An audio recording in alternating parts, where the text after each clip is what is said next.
اور بعض علماء فرماتے ہیں کہ یہ اللہ اور اس کے رسول کے درمیان راز ہے۔ اور الف لام میم، یہ جتنے بھی قرآن مجید میں ہا میم الف لام را، الف لام میم، یہ جو الفاظ آتے ہیں، ان کا جب بھی معنی کرنے کی باری آتی ہے تو علماء اکرام فرماتے ہیں اللہ عالم بمرادہ، یہ وہ الفاظ ہیں جن کی مراد کو اللہ تعالیٰ کی ذات ہی جانتی ہے۔ تو آپ صلی اللہ علیہ وسلم نے ان الفاظ کی مثال دی ہے کہ جن کا معنی ہی کوئی نہیں جانتا، تو بتا دیا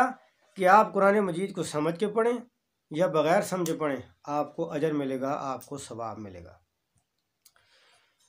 تو عزیز دوستو، قرآن مجید ایسی عظیم کتاب ہے، اور آپ اگر قرآن مجید کو پڑھیں تو آپ دیکھیں گے یہ انشاءاللہ عزیز جیسے جیسے درس آگے چلے گا تو 15واں پارہ اور سورہ بنی اسرائیل میں اللہ تعالیٰ ارشاد فرماتے ہیں وَنُنَزِّلُ مِنَ الْقُرْآنِ مَا هُوَ شِفَاءٌ وَرَحْمَةٌ لِّلْمُؤْمِنِينَ وَلَا يَزِيدُ الظَّالِمِينَ إِلَّا خَسَارًا۔ یہاں اللہ تعالیٰ فرماتے ہیں کہ قرآن مجید شفا ہے اور قرآن مجید رحمت ہے۔ امام ابو عبداللہ محمد بن احمد بن ابو بکر قرطبی رحمۃ اللہ علیہ تفسیر قرطبی میں سورہ بنی اسرائیل کی آیت نمبر 82 کی تفسیر میں لکھتے ہیں کہ علماء اکرام نے قرآن مجید کے شفا ہونے کے متعلق 2 اقوال لکھے ہیں۔ ایک قول تو یہ ہے کہ قرآن مجید دل کی بیماریوں کے لیے شفا ہے، کہ دل کے اندر اگر جہالت ہے یا شک والی بیماری ہے تو فرمایا جو لوگ قرآن مجید کو پڑھیں گے، اس کے ساتھ اپنا تعلق مضبوط کریں گے تو ان کے دل کے اندر سے جہالت والی اور شک اور شبہ والی بیماریاں دور ہو جائیں گی۔ اور دوسرا قول یہ لکھا ہے کہ یہ جسمانی بیماریوں کے لیے بھی شفا ہے۔ اور امام قرطبی رحمۃ اللہ علیہ نے حضرت ابو سعید خدری رضی اللہ تعالیٰ عنہ کی روایت نقل کی ہے کہ حضرت ابو سعید خدری رضی اللہ تعالیٰ عنہ ارشاد فرماتے ہیں کہ ہمیں 30 بندوں کو نبی پاک صلی اللہ علیہ وسلم نے ایک سریہ میں بھیجا۔ جب ہم گئے تو رستے میں ایک بستی کے قریب ہم نے پڑاؤ ڈالا اور ہم ان بستی والوں کے پاس گئے کہ آپ ہماری مہمان نوازی کریں، مسافر ہیں، کھانا کھلائیں۔ تو ان لوگوں نے ہمیں کھانا کھلانے سے، مہمان نوازی کرنے سے انکار کر دیا۔ خدا کی شان، بستی کے سردار کو سانپ نے کاٹ لیا تو وہ لوگ بھاگے ہوئے آئے صحابہ اکرام کے پاس اور ان سے پوچھا کہ ہمارے سردار کو سانپ نے کاٹ لیا، وہ بڑی تکلیف میں ہے، تم میں سے کوئی بندہ سانپ کے کاٹے کا علاج جانتا ہے؟ تو ابو سعید خدری رضی اللہ تعالیٰ عنہ ارشاد فرماتے ہیں کہ میں نے کہا ہاں، لیکن میں اس وقت تک اس کا علاج نہیں کروں گا جب تک تم لوگ ہمیں کچھ دو گے نہیں، اس لیے کہ ہم نے تم سے کھانا مانگا، تم نے انکار کر دیا۔ تو ان لوگوں نے کہا کہ ہمارا سردار مرے جا رہا ہے، ہم آپ کو اس کے بدلے میں 30 بکریاں دیں گے۔ تو حضرت ابو سعید خدری رضی اللہ تعالیٰ فرماتے ہیں کہ میں گیا اور میں نے 7 دفعہ سورہ فاتحہ پڑھ کے اس کے اوپر دم کیا تو رب تعالیٰ نے اسے شفا عطا فرما دی، وہ ٹھیک ہو گیا۔ تو انہوں نے ہمیں 30 بکریاں بھی دیں اور کھانا بھی دیا۔ تو فرماتے ہیں کہ ہم نے کھانا تو کھا لیا، لیکن بکریاں ہم نے کہا اس وقت تک نہیں استعمال کریں گے جب تک نبی پاک صلی اللہ علیہ وسلم کی خدمت میں ساری بات نہ رکھ دیں۔ تو ہم گئے اور ہم نے آپ صلی اللہ علیہ وسلم کی خدمت کے اندر یہ سارا واقعہ رکھا۔ تو آپ فرماتے ہیں اے ابو سعید خدری، تجھے کس نے بتایا تھا کہ یہ الحمد پڑھ کے، الحمد شریف یعنی سورہ فاتحہ پڑھ کے وہاں پہ دم کرنا ہے؟ تو حضرت ابو سعید خدری فرماتے ہیں، یہ قرطبی شریف میں لکھا ہے کہ حضرت ابو سعید خدری فرماتے ہیں کہ یا رسول اللہ، میرے دل کے اندر یہ بات آئی، یہ بات القاء ہوئی تو میں نے سورہ فاتحہ وہاں پہ دم کی تھی۔ تو بخاری شریف میں الفاظ ہیں کہ آپ صلی اللہ علیہ وسلم سے پوچھا گیا کہ یا رسول اللہ، جو بکریاں لائی ہیں ان کا کیا کریں؟ تو بخاری شریف میں تو ہے ان احب ما اخذتم علیہ اجرا کتاب اللہ، کہ یہ بہترین اجر جو تم نے لیا ہے کتاب اللہ پہ، یعنی آپ نے اجازت دے دی ان بکریوں کو استعمال کرنے کی۔ اور یہاں امام قرطبی رحمۃ اللہ علیہ نے لکھا کہ آپ صلی اللہ علیہ وسلم ارشاد فرماتے ہیں کلو واتمونا من الغنم، کہ خود بھی بکریوں کا گوشت کھاؤ اور ہمیں بھی ان کا گوشت کھلاؤ۔ تو عزیز دوستوں اور بزرگوں، دیکھیے حضرت ابو سعید خدری رضی اللہ تعالیٰ عنہ نے سورہ فاتحہ دم کی اللہ تعالیٰ نے اس سردار کو شفا نصیب فرمائی۔ تو قرآن مجید جسمانی بیماریوں کے لیے بھی شفا ہے اور قرآن مجید روحانی بیماریوں کے لیے بھی شفا ہے۔ اسی طرح تفسیر کبیر کی پہلی جلد میں سورہ فاتحہ کی تفسیر میں انشاءاللہ آگے آئے گا، وہاں لکھا ہے کہ روم کے بادشاہ نے ایک بندہ حضرت عمر فاروق رضی اللہ تعالیٰ عنہ کے پاس بھیجا۔ کیوں بھیجا؟ اس لیے بھیجا کہ میرے سر میں اکثر درد رہتا ہے، میں اپنے شاہی حکماء سے علاج کرا کرا کے تھک چکا ہوں، ہر قسم کی جڑی بوٹی کھا چکا ہوں، لیکن مجھے آرام نہیں آ رہا۔ تم مسلمانوں کے امیر المومنین ہو، تمہارے پاس اگر سر کے درد کی کوئی دوا ہو تو وہ ہمیں دے دی جائے۔ جب وہ بندہ حضرت عمر فاروق رضی اللہ تعالیٰ عنہ کے پاس پہنچا تو تفسیر کبیر میں لکھا ہے کہ حضرت عمر فاروق رضی اللہ تعالیٰ عنہ نے اس بادشاہ کے لیے ایک ٹوپی دے کر بھیجی کہ اس کو اپنے سر کے اوپر پہن لیا جائے۔ اب ہوتا یہ تھا کہ وہ بادشاہ اس ٹوپی کو اپنے سر کے اوپر رکھتا تھا تو اس کے سر کے درد میں افاقہ ہو جاتا تھا، اور جب کبھی اس ٹوپی کو اتارنا پڑتا تو جیسی ٹوپی کو اتارا جاتا تو اس کے سر میں پھر تکلیف شروع ہو جایا کرتی تھی۔ ایک دن اس بادشاہ نے اس ٹوپی کو کھلوایا کہ کھولیں تو صحیح، اس میں کون سی ایسی جڑی بوٹی رکھ دی گئی ہے، کون سی ایسی دوا لگا دی گئی ہے کہ جس کی وجہ سے میں اس کو سر پہ رکھتا ہوں تو مجھے آرام آ جاتا ہے۔ جب اس ٹوپی کو کھولا گیا تو اس کے اندر لکھا ہوا تھا بسم اللہ الرحمن الرحیم۔ تو لکھا ہے کہ اس بادشاہ کو ایمان کی توفیق نصیب ہوئی کہ جس کلام کی صرف ایک چھوٹی سی آیت کے اندر اللہ تعالیٰ نے شفا رکھی ہے تو پورے کلام کی کیا بات ہے۔ تو عزیز دوستو، قرآن مجید میں اللہ تعالیٰ نے روحانی بیماریوں کے لیے بھی شفا رکھی ہے، جسمانی بیماریوں کے لیے بھی شفا رکھی ہے۔ حضرت یہ مشکوٰۃ شریف میں حضرت اسید رضی اللہ تعالیٰ عنہ کی روایت آتی ہے، قرآن مجید پڑھنے سے اللہ کی رحمت نازل ہوتی ہے، کیونکہ اس آیت کے اندر فرمایا وَنُنَزِّلُ مِنَ الْقُرْآنِ مَا هُوَ شِفَاءٌ وَرَحْمَةٌ لِّلْمُؤْمِنِينَ، کہ قرآن مجید ایمان والوں کے لیے رحمت بھی ہے۔ تو جب بندہ قرآن مجید کی تلاوت کرتا ہے یا جس گھر میں قرآن کی تلاوت ہوتی ہے، اللہ تعالیٰ کے رحمت والے فرشتے اس گھر میں اترتے رہتے ہیں، قرآن مجید کو سنتے ہیں، خود اللہ تعالیٰ قرآن مجید کی سماعت فرماتے ہیں۔ تو حضرت اسید رضی اللہ تعالیٰ عنہ تہجد کا وقت ہے اور تہجد کی نماز کے اندر قرآن مجید کی تلاوت کر رہے ہیں، اور جیسے جیسے قرآن پڑھ رہے ہیں ان کو تلاوت میں مزہ آ رہا ہے، صحابی رسول ہے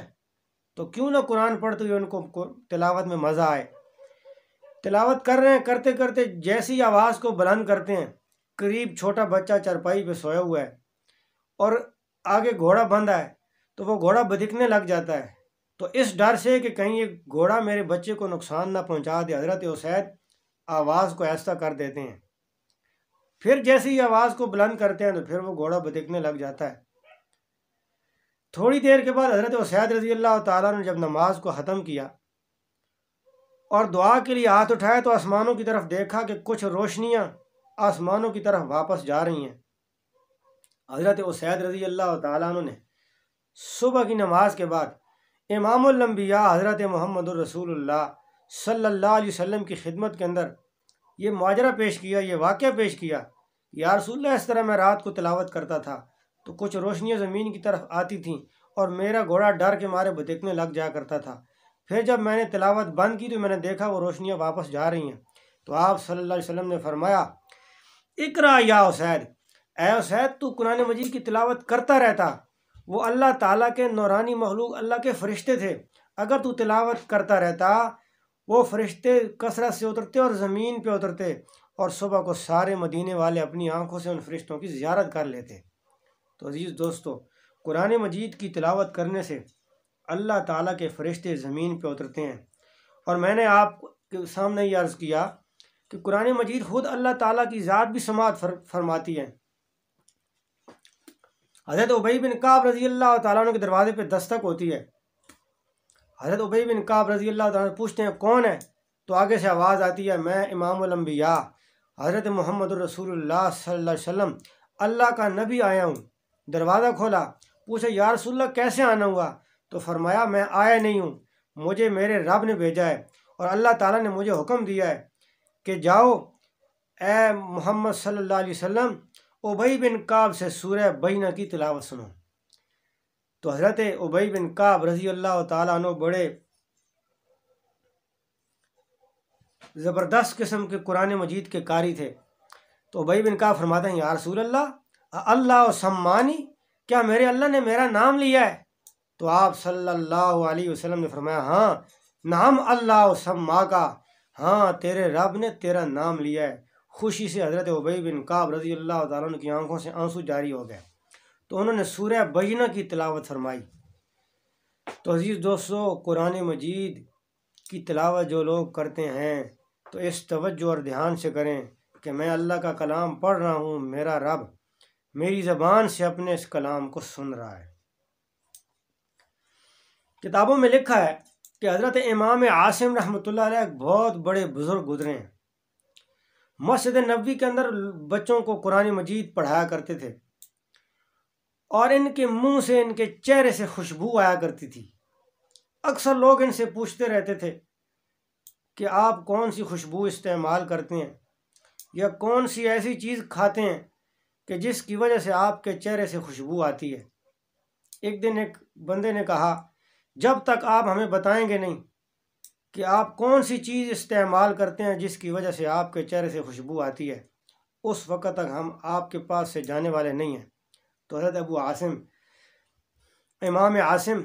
رحمۃ اللہ علیہ نے فرمایا کہ ایک دن مجھے نبی کریم صلی اللہ علیہ وسلم کی زیارت ہوئی ہے خواب کے اندر۔ آپ نے آ کے مجھے کہا کہ اے عاصم، تو قرآن مجید کی تلاوت اتنی محبت سے کرتا ہے، اتنے پیار سے کرتا ہے کہ میرا دل کرتا ہے میں تیرے چہرے کا بوسہ لے لوں۔ پھر خواب کے اندر نبی کریم صلی اللہ علیہ وسلم نے میرے چہرے کا بوسہ لیا ہے، اس وقت سے میرے چہرے سے جب بھی میں تلاوت کرتا ہوں تو خوشبوئیں آنا شروع ہو جاتی ہیں۔ عزیز دوستو، یہ قرآن مجید کی فضیلت ہے۔ قرآن مجید کی جو لوگ کثرت سے تلاوت کرتے رہتے ہیں، قرآن مجید شفاعت بھی کرے گا۔ حدیث پاک میں آتا ہے الرمضان والقرآن یشفعان، قرآن مجید بھی شفاعت کرے گا، اور قرآن مجید کے ساتھ ساتھ رمضان المبارک کا جو روزہ رکھتا ہے، یہ رمضان کا روزہ بھی بندے کی شفاعت کرے گا۔ تو کثرت سے قرآن مجید کی تلاوت کرنی چاہیے۔ جو لوگ کثرت سے قرآن مجید کی تلاوت کرتے ہیں، حدیث پاک میں آتا ہے جب قرب قیامت میں دجال کا فتنہ ظاہر ہوگا تو قرآن مجید کی کثرت سے تلاوت کرنے والے لوگ اس فتنے سے محفوظ رہیں گے، اور جو لوگ قرآن مجید سے دور ہیں، ظاہری بات ہے وہ اس فتنے کے اندر پھنس جائیں گے۔ لہذا قرآن مجید سے محبت کی جائے، قرآن مجید کی تلاوت کی جائے۔ ایک عجیب واقعہ ذہن میں آیا ہے، کسی کتاب کے اندر میں نے یہ واقعہ پڑھا تھا کہ ایک بہت بڑے بزرگ گزرے ہیں دیوبند میں، منشی عبد الرحمن رحمۃ اللہ علیہ، وقت کے عالم بھی تھے، اس وقت کے سرکاری ملازم بھی تھے۔ تو لکھا ہے کہ سفر میں کسی سرکاری کام سے یہ جا رہے تھے، ایک بستی سے گزرے تو لوگوں نے انہیں روک لیا اور کہا کہ یہاں ایک بندہ فوت ہو گیا ہے، اور اس نے یہ وصیت کی تھی کہ میرا نماز جنازہ میرے پیر و مرشد خود پڑھائیں گے اور مجھے اپنے ہاتھوں سے قبر کے اندر دفنائیں گے، تو آپ خود ہی اتفاقی طور پہ یہاں آ گئے ہیں، لہذا آپ اس کا نماز جنازہ پڑھائیں۔ تو حضرت نے کہا ٹھیک ہے، اس کا نماز جنازہ پڑھا دیا گیا، پھر اپنے ہاتھوں سے اسے قبر کے اندر دفنایا۔ تو جب جانے لگے تو خیال آیا کہ وہ جو ضروری چیزیں تھیں جس سرکاری کام کے لیے میں جا رہا تھا، وہ کاغذات تو میں نے اس بندے کو قبر میں اتارتے ہوئے وہیں قبر کے اندر رکھ دیے ہیں، اب میرا آگے جانا تو فضول ہے، لہذا ان کاغذات کو واپس لینا پڑے گا۔ تو بستی کے چند سنجیدہ لوگوں کو لے کے جاؤں گا اور قبر کشائی کر کے وہ اپنے کاغذات واپس لوں گا۔ تو وہ کچھ لوگوں کو لے کے جب قبر کے پاس گیا اور قبر کو کھولا، کاغذات تو لیے لیکن دیکھا کہ قبر کے اندر سے جنت کی خوشبوئیں آ رہی ہیں۔ تو یہ بزرگ قبر کو بند کر کے وہیں سے واپس آئے، تو اس بندے کے گھر گئے اور گھر والوں سے پوچھا کہ یہ جو آپ کا عزیز فوت ہوا ہے، یہ کون سا ایسا عمل کرتا تھا کہ جس عمل کے کرنے کی وجہ سے اس بندے کی قبر سے جنت کی خوشبوئیں آ رہی ہیں۔ تو گھر والوں نے بتایا کہ وہ تو ان پڑھ آدمی تھا، اس کو تو کوئی ایسا عمل ہمیں نہیں پتا جو اتنا مقبول عمل ہو کہ جس کے کرنے کی وجہ سے اس کی قبر سے جنت کی خوشبوئیں آتی ہوں۔ تو بزرگ نے کہا کہ نہیں، آپ غور کریں، کوئی ایسا عمل ہوگا جس کی برکت سے اللہ تعالیٰ نے اس کی قبر سے جنت کی خوشبوئیں جاری کر دی ہیں۔ تو گھر والوں نے بتایا کہ اور تو ہمیں نہیں پتا، ہاں اکثر اس کا قرآن مجید جب پڑھنے کو دل کرتا تھا تو ان پڑھ تھا، قرآن کو پڑھ تو نہیں سکتا تھا، تو قرآن مجید کو ہاتھ میں پکڑ لیتا اور قرآن مجید کی ہر ایک سطر کے اوپر، ہر ایک لائن کے اوپر انگلی پھیرتا جاتا تھا اور یوں کہتا تھا، اے اللہ، میں پڑھنا تو نہیں جانتا لیکن مجھے پتہ ہے میرے رب، تو نے یہ بھی سچ فرمایا ہے، تو نے یہ بھی سچ فرمایا ہے، تو نے یہ بھی سچ فرمایا ہے۔ تو بزرگ فرماتے ہیں یہی وہ عمل ہے قرآن مجید کے ساتھ محبت والا، قرآن مجید کے ساتھ پیار کرنے کی وجہ سے اللہ تعالیٰ نے اس بندے کی مغفرت کر دی ہے اور اس کی قبر سے جنت کی خوشبوئیں جاری کر دی ہیں۔ تو عزیز دوستو، قرآن مجید کی تلاوت کرنے سے بندہ اللہ کے قریب ہو جاتا ہے، اور قرآن مجید قیامت کے دن انسان کی سفارش بھی کرے گا۔ قرآن مجید سے روحانی اور جسمانی بیماریوں سے چھٹکارا حاصل ہوتا ہے۔ اللہ تعالیٰ سے دعا ہے اللہ تعالیٰ ہمیں قرآن مجید کو پڑھنے کی، اس پر عمل کرنے کی اور کثرت سے اس کی تلاوت کرنے کی اور اس کے ساتھ محبت کرنے کی توفیق نصیب فرمائے۔ وآخر دعوانا ان الحمد للہ رب العالمین۔